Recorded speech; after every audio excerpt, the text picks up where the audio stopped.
You did it, Blumhouse. You put out a good movie this year. I'm so proud of you.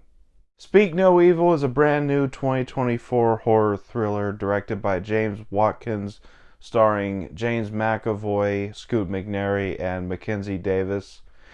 And I actually didn't have too much hope for this movie, mainly because I had seen the trailer over and over and over in front of almost every horror film or horror adjacent film I had seen all year, that ever since the trailer came out. So I went to see this movie with very low expectations. I have seen the original movie from 2 years ago. I think it's a Danish film. I didn't see the need for a remake, but I went to go see it anyway, and I'm glad I did. So let's go ahead and jump into this review, starting off with the good. And there's a lot to love here. First of all, James McAvoy is the main attraction here, and he is absolutely fantastic. I love when he's able to go full psychopath for a role, and just like Split, he absolutely steals the show here. He is amazing. Almost Oscar worthy, in my opinion, but yeah, he's really great here.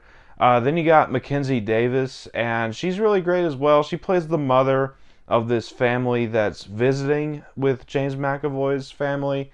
And I really like her character arc in this movie as well, starting out as someone who's not really able to stand up for herself a whole bunch, but by the end turns into this badass who fights her way out of this situation. And I thought that that was a really, really good character arc for her movie, and yeah, I really loved her performance. I really like Mackenzie Davis. I'd like to see her in more stuff.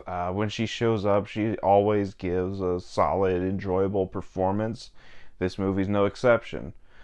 Scoot McNairy in this movie. I think Scoot McNairy is one of the most underrated and underutilized talents in Hollywood, and he gives a fantastic performance here as well.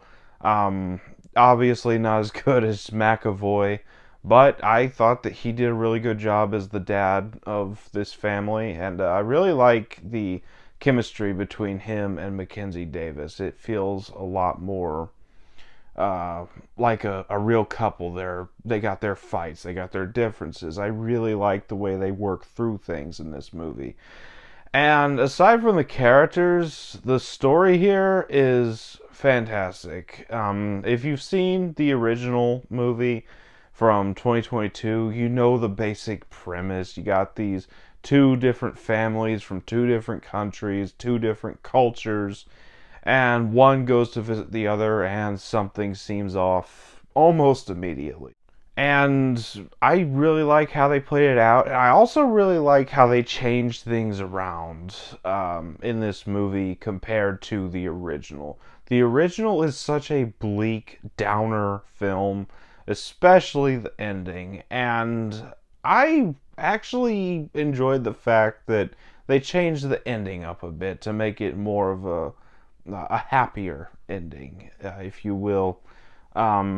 Yeah, I just really, really enjoyed that about this movie. The suspense, especially in the third act, is absolutely phenomenal. I love the entire third act, this whole cat and mouse game within this farmhouse. A lot of fun there. And also the reveal of what's going on with this family. It's a fun little reveal. Again, if you've seen the original movie, you already know what's going on. So therefore I did, but it's still a good reveal. I really love how they build up to it. They fake you out with, oh, they're gonna find out now. No, not yet. Love how they keep doing that. And yeah, that's about all for the good. On to the bad. And there's one thing in this movie that I was not a fan of. I liked Scoot McNairy in this movie. I thought that he did a good job. But his character was so unbearably stupid in this movie. I mean, every single time there's a red flag, he goes, oh no, it's probably not that serious. Let's stick around. And every chance he gets to leave, get out of this situation. He just passes it up. I'm like, dude, this family is clearly insane and you are not listening. Yeah.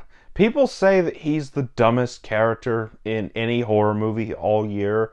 And I'm just here to tell you that that's not true because Strangers Chapter 1 had a way dumber main character. So, there's that. That's about all for the bad. On the final thoughts, I thought this was a fantastic movie. I have given Blumhouse a lot of crap this year, especially because of their output this year. But this is a good movie. I'm really happy to say they've put out a good movie this year. So, Speak No Evil is a good time at the movies. I will buy it on Blu-ray. It's a great performance from James McAvoy, and I'm going to give it a 9 out of 10.